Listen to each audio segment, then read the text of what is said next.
What a joy to be here with you. Thank you for meeting with me. Thank you for inviting me into your home. Well, you're welcome. Yeah, Thank you. This is really a wonderful opportunity. So I've been noticing some very important things about you, that you are a drummer, you're a producer, you're an educator, you're an author, a published author. So that's quite a number of things that you have under your belt.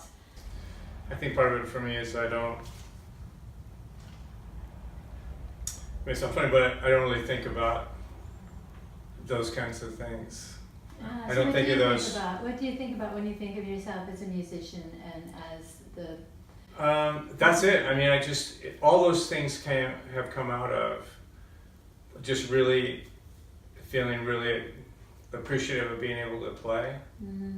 And so finding ways to create more opportunities to play for myself and for others, but I just love to do it. So you think, oh well, let's do this, and then there'll be more I can play more. So that's it. It's really more motivated by wanting to enhance the process of playing, right, rather than going like, oh, I want to get recognized for doing this, or I want to get some kind of an award.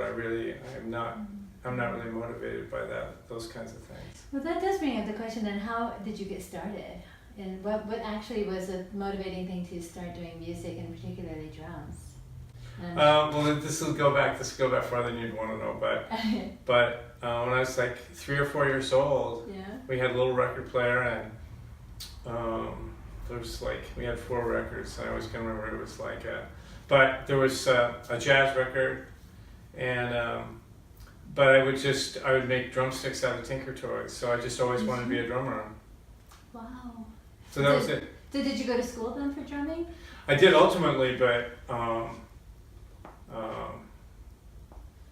didn't get a chance to really start playing drums really until, I won't go into detail, but I had to move out of my house when I was 14, so I was living on my own for a while, and one of the places I moved to had a drum set, so I was like, finally I got a chance to play. So. Oh my God, that sounds like really cool. I can just imagine a 14-year-old going into a house and like, oh my God, I can play these drums? Yeah. How exciting. Yeah, it was really cool. Yeah. So, but I really think, so I went, and then a number of different things in my life, but, so I didn't really start playing, I started playing about 27, when I was 27. Okay. I was self-taught before that, basically, but I didn't take anything in school, so I went to school really, and started at a jazz program in Portland at Mount Hood Community College when I was like 27. Then I got a scholarship to the U of A. So I came here at 28. Okay. And had to be in the marching band because I was on scholarship. I'd never even seen a marching band before. So it's really like a whole lot of different things, but it was really a lot of neat experiences, brand new stuff. So cool. So you came here on a scholarship to do drums? I did.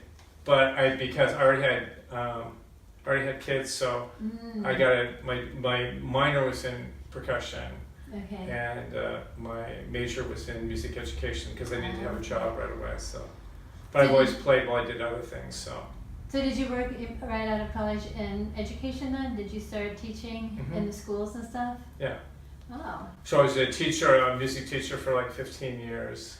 Oh, wow. And then I got a master's degree in counseling, and I was a child and family therapist for about 10 years. Oh, really? So did you work in nonprofit then for child and family therapy? Yeah, at a nonprofit agency, at a clinic on the south side. Nice. But I was always, like I said, always playing, and as well as doing all that, so. That's really fascinating. That's actually very, very interesting to going, not really getting a start until 27, so to speak, but it's unusual, yeah. Being self-taught that whole time, and still, I'm sure, playing in bands and all that kind of thing during that period, and then going to school and then getting a scholarship right away. That's pretty cool. I was really lucky. I mean, I feel really, really lucky. Yeah. I got to study with a professor at that time was Gary Cook, and he was great. Really, very, very understanding. Well, because what I'm feeling is having that desire and that burning desire to play the drums. First of all, and then going to school and getting into education and then teaching. I was a band director, so I taught everything. And then going into counseling, a master's in counseling. That's kind of I feel like that must be also informing what you do and how you do things. Oh, totally. Yeah, it was really.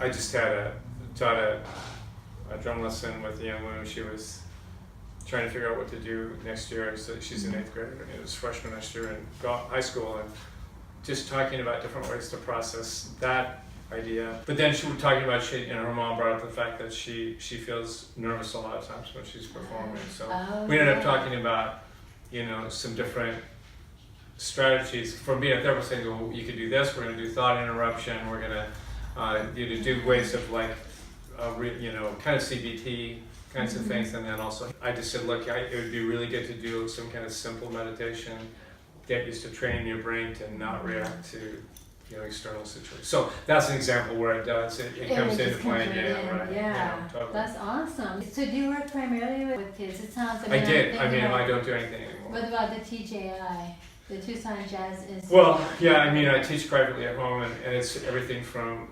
I've got my youngest student is like 7 or 8, and I've got someone who's late 70s or so really wide range age-wise. And then I do teach a drum class at TJ on Saturdays. And so you're not as involved with that as maybe some other people. Well, Scott and Bryce are one of the owners. Oh, okay, all right. So they're there really almost all the time. Hi. Oh. And keep going. You want to come and say? It's so I just teach that one class, but I've got right now. It's one of the programs that I try to get. Not encouraged, but it's certainly an option. Come here.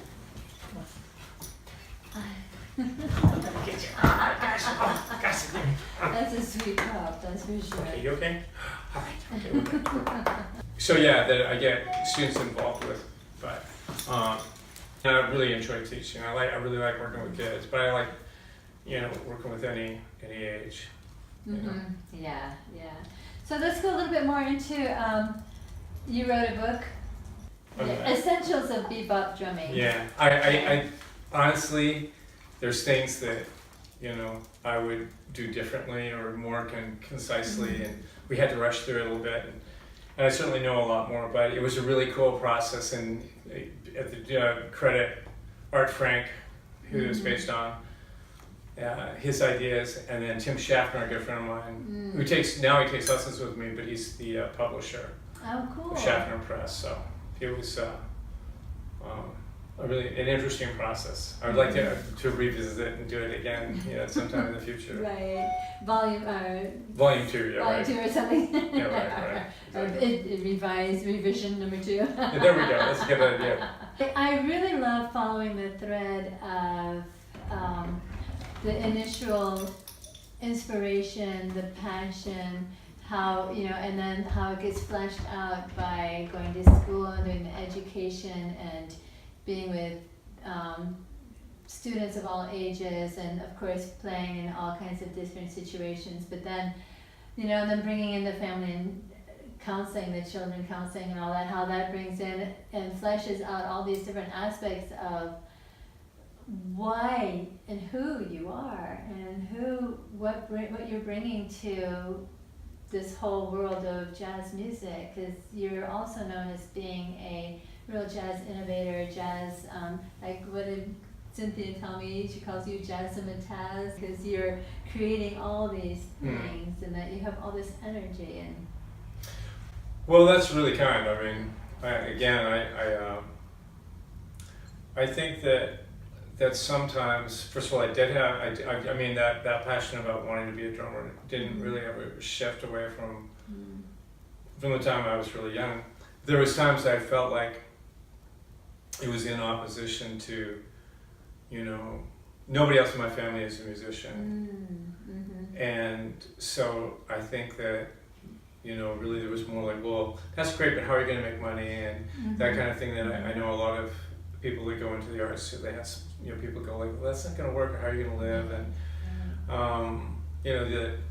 I was really good in school, so it's like, well, you should be a lawyer or do something else, whatever. But, and it was really until, and I definitely was waging that internal battle my whole life, so I just go like, okay, well, I'm going to do all that normal stuff and also be a musician. So to this day, I mean, I get up early and I tend to, you know, I keep musicians' hours, but get up early in the morning because I had kids and I would teach. So I was actually had developed a program, specifically for kids that were in group homes that didn't have any support, and helping them with educational needs, but that had, you know, social, you know, they were basically by themselves in the system with, you know, many times there was other issues, you know, behavioral issues, but finding ways to get them the educational services they needed, and also informing the school about ways to deal with kids with really intense problems. So, but the funding was through the state and it dried up. I had like 2 weeks notice, and I'm not good with dates. But I just said, you know, I'm just going to go into playing music full time. That was really what I always wanted to do. It was kind of a bucket list thing, and I thought I wanted to do it before. Wasn't really necessarily a safe financial move or anything, but just going like, I want to do it while I still feel like I physically can keep growing, and so really everything's been about just trying to go like, okay, it's kind of a little bit like jumping off a cliff. It is, isn't it? You know, and going like, even if, you know, it'd be better to hit the ground with no parachute than, you know, but doing something that you really love. That's so cool. So that's really what it's been about. Because it feels like a lot of times when people have that little push, that little something that makes them go and jump off that cliff and go for that gusto and say there's no backup plan. And there's no net, really in sense, no safety net. Yeah, right. So you jumped into that, and then what was that like when you were first doing that? Well, I've been really lucky as my Carrie, my wife, has always been saying, look, you need to do this. You could tell it was like, you know, but so that was having that support. But really, ultimately, I had to just realize it'd be better to, no matter what happened, it would be better to really feel what that was like.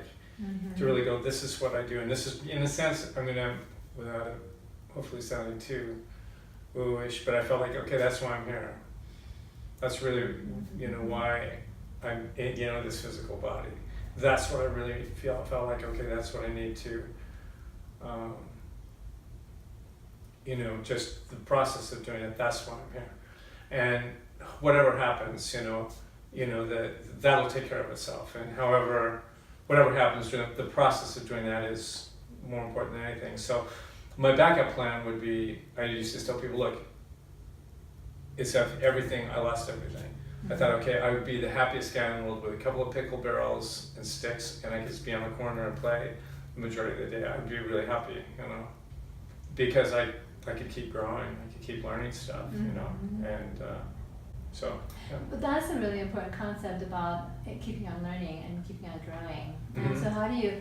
Well, first I wanted to say, you know, I really appreciate the idea of the support that you have from your wife, and that makes a big difference. And you know, like in anybody's life, to have that support, whether it's parents or wife or you know, significant people in your life. But going into that that learning and growing, how do you keep learning and growing? What gets you excited? I don't know. I just always been really curious. So like, first of all, I get really fascinated by anything that I don't understand, or if I don't think I don't do that very well. I heard something I really think is really neat. Like, I don't know how they're doing that. So I try to incorporate it, figure out how to do that, and start adding that to what I practice. I also had a long interest in wanting to play tabla. You know, everything's just worked out so that there's a really great teacher coming to Tucson once a week. So I'm actually hosting the class on Tuesday nights here, so I've been studying tabla for, 2 or 3 months. And it's such a deep system, and so it's a little bit like, it has that feeling of jumping into the ocean, saying, okay, we're gonna swim to the Atlantic, you know, to England from here or something. You go like, whoa. But because the system is so vast and it's so complex, but so I mean I guess that's one of my, I'm really fortunate that I find myself going like, just starting to really spend more time like listening to what a lot more modern jazz drummers are doing, and how they're incorporating different, you know, hip hop and different elements and stuff like that. And so I noticed that one night I was at Sullivan's and you were playing with the pads. You were like setting up pads to, like drum pads. did I use electronics at that night? Yeah, totally. Trying something different, and I think it's partly willing to make mistakes. Being willing to you go, oh, I can't do this very well, and like going like feeling awkward, and but then going beyond the awkward and going, okay, I want to get better at this and figure out ways to improve. And I'm really fortunate to play with really really gifted musicians, and so it's that kind of thing of being inspired to keep growing, keep learning, and it'd be like being in a foreign country and they're speaking a language, and after a while you just go like, okay, I've got to know what they're saying, and get better at it. So I like that because it's that curiosity, and it's that always wanting to learn something, but the curiosity of what is that. Yeah, it's pretty amazing. And drums are so I mean, just any kind of drums is always really fascinating to me. So I like everything about it. So is it okay to ask you about Sure. Yvonne Irwin? And the reason I bring it up is because she wrote a really wonderful write-up for you for winning the Jazz Award last year, in 2018. And she wrote, one of the things that she wrote about you is that you have nonstop energy and inspiration. And I thought that was that was really, I mean, I don't know, I'll probably get a little verklempt here, but I mean, I was really moved. More than the I was just thinking about it today, that because I have, and I'm going to say the present tense, so is that I have so much respect for Yvonne and what she's done, and so she, when I first moved to Tucson, she was the head of the Jazz Society and just putting on concerts, and so I really have to say that so many things that I have ended up doing, in part were inspired by watching her and going like, okay, because she had at a certain point moved away, but I was going like, okay, this is kind of, she created a model for, I'm going to put it this way, in the sense of community organizing or creating events, and so the for me to feel like to hear those kind of words coming from her was really that was the biggest part of the honor for me, more than anything. That's really cool. To be able to have a sense that we could talk to each other, and but there was a certain kind of trust, and that she could say, hey, what would you do? And at the same for me, I go, I've got this situation. Get her recommendations, and knowing that she was at a different level, that constantly that sense of people would be pulling on her and saying, hey, do you want something? And I for me, it was always trying to find a way to say, how can we do something, or what can I do for her, without asking for her to do anything for me, because she was constantly, I felt, always getting that pull. So, but she was just really gracious, and it's a immeasurable vacuum with her not being here. I wish I had gotten to know her. I didn't. I've been here a short while, and well, the thing is about it that reminds me, it's just such a strong reminder. And it kind of hit me. It definitely hit me hard, but again, this will sound a little bit like a Hallmark card, but that to just appreciate every moment we have, because we just really don't know. I had someone ran a stop sign about a week ago and created an accident for me by being right in front of me. But it was like you're driving along, you're going to work, and boom, and like with Yvonne, that same sense of something completely unexpected. There's lots of lessons to be learned.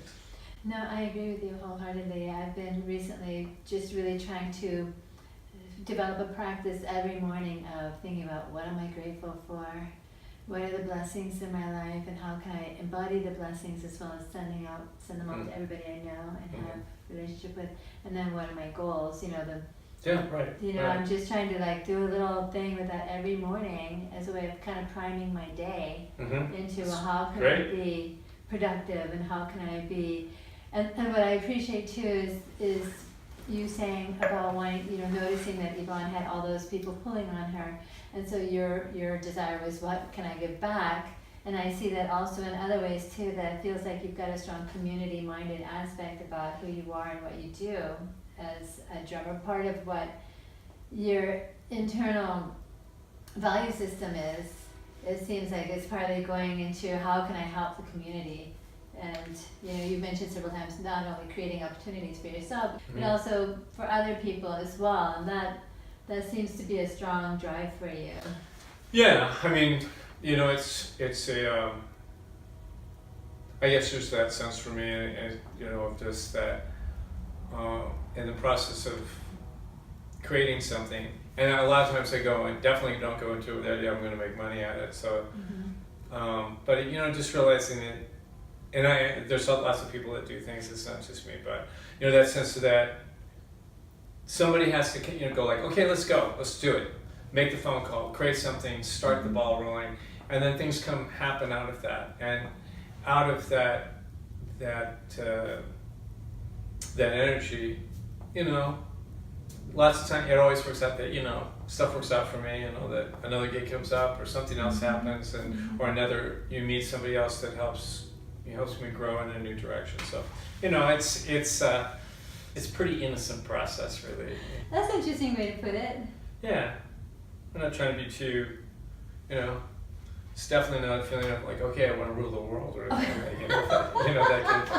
Hey, this looks like fun, let's do this.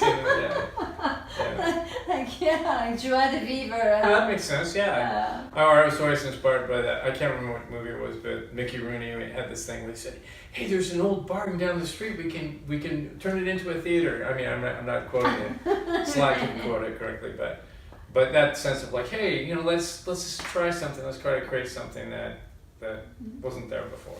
I'm looking at my notes, and they're talking about like the Jazz Hero Award of 2018, and then the Best of Tucson Jazz Trio of 2017. That was really cool. And then a leader of the Big Band Express. Is that still in Yeah, we've got a concert coming up Valentine's Day. Oh, cool. So just in the process, that's one of the things I'm going to be working on tonight is organizing the books, and I've got the set list together, and we've got a really great singer, Armin Durtadian, and really great guest in the band. Who's the singer? His name's Armin Durtadian. Is he local or is he? Yeah, he's a local guy. Okay, yeah. Cool. So yeah, band leader, educator, author, producer, Swanrise Productions. Swanrise Productions doesn't exist in this sense, but it was something I had. It was me and Sandy Reiser, and we were both on the Jazz Society board together. Okay. And it's a complicated story, but we ended up taking over and running the Rick Ron. It's now the Rick Ron New Year's Eve event at the Marriott. Oh, okay. But we're not partners anymore. But so it was really an interesting process because it was like it took $100,000 just to break even. Wow. Yeah, okay. and so it was a really good process for me. I learned a lot. Sandy was really great at organizing it. I mean, we both organized it, but she had a really cool model that worked on. Basically, you don't see any advertising in Tucson, so everybody, which worked out really well because the advertising is through Smooth Jazz Network. And so people are coming from out of town, which helps then the Marriott. Smooth jazz? Is there a big smooth jazz? No, there isn't. But that was one of the things for me. It's not really my style of music in that sense. Really, there's some really good musicians with it, but it's not what I'm drawn to in that sense. But I'm really more of a straight ahead player or that kind of jazz. I like jazz that doesn't make money. Like more straight. But no, it was cool, and it was again one of those things where it was a really cool learning experience. having the process of having to plan something like that and go through details about how it's going to work and everything from figuring out what food's going to be served and all that. So it's a lot of details. Get the tables and chairs and So yeah, it's like anything, every experience you have helps. Certainly in my life, it's helped me grow or have new insights about how something could work. So I tend to be able to think of things from a drumming standpoint, like, okay, this is what I'm going to do drumming wise, but then look at the other aspects of it, in terms of how to make, hopefully how to make an event work. Yeah, that's a big event, $100,000. It was formidable, sure, definitely. Wow. So I'm curious, now here you are today, you have all this experience that you've had, and what is the future for Pete Swan? The future is always going to be like, okay, I'm going to practice tonight. I really enjoy the process. So I've got to practice tabla tonight. I'm going to practice drums. I'm going to work on the charts for the big band. Probably put out a MailChimp that's telling people what's coming up for the next weekend. I mean, it's the thing that probably when you ask that question, the thing that I'm thinking about first is my wife travels a lot for her work, so it's been an interesting process trying to find a balance because I've got the house most of the time during the week by myself, but keeping that going, the pets going, and then musically. But the biggest thing really driving it is that just to work on being a better musician, to learn more. So that's what kind of drives everything. Other things come up like sending out contracts or coming up with something comes up with creating an event or organizing something, but that's what really informs my day in that sense. Along with the curiosity. Yeah. So like when I practice song, I've just got some new ideas of things I'm working on, and so I'm always trying to get new ideas, but then finding ways to try to work on learning how to be able to apply them. So primarily with the drums, but also with events and gigs and performances and right. You have met a lot of, one of the things that I was reading about is that you brought a lot of people from out of town and created events around that too. Yeah, I do that on a pretty regular basis. And again, I was really fortunate that it was I was doing people would call it a jam session, but the thing that I started from the very beginning was every week I had a different guest artist.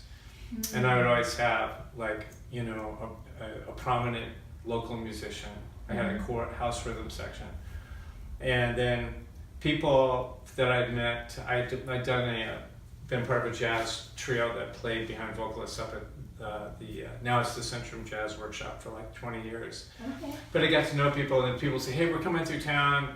Do you have a place to play?" And so I started learning how to have someone come in, put on a concert, and in a smaller venue. So that's really what that came out of. It's developed and then, but I've done a lot of them. The trick is that's where it comes down to the financial side of trying to figure out how many where somebody's at, what they need for a guarantee, and they now sometimes try to say no because it'd be like there'd be a lot of times that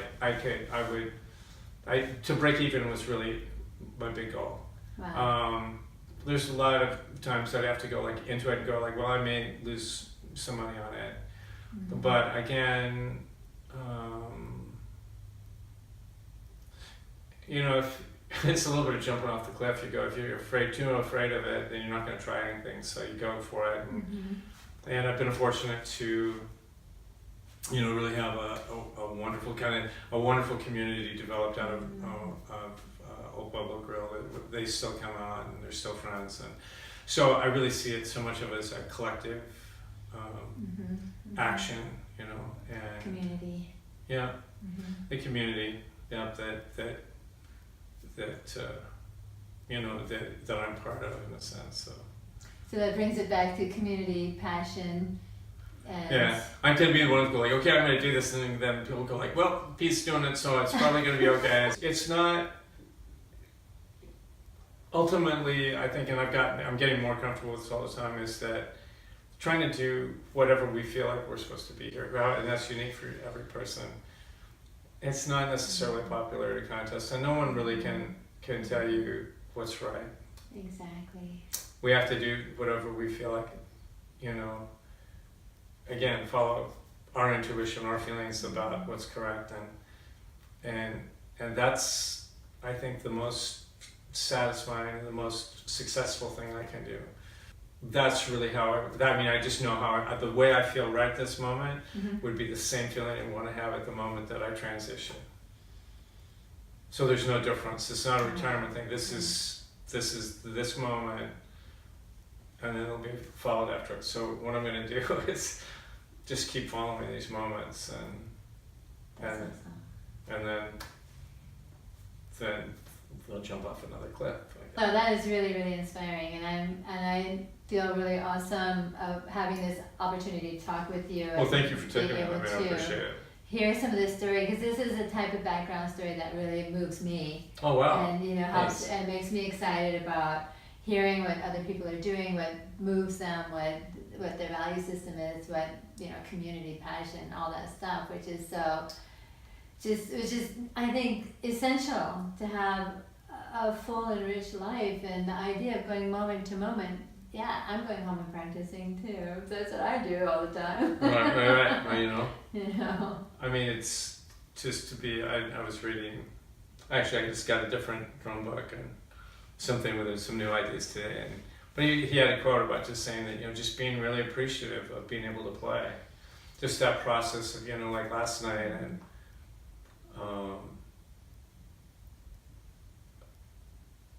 Having that, being in that moment, and people are doing things, and I have an opportunity to respond back to it, and or things that we can't predict.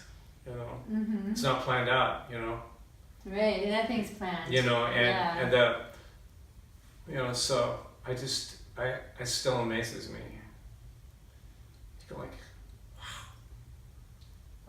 Thank you. Thank you. Thank you very much. I appreciate it.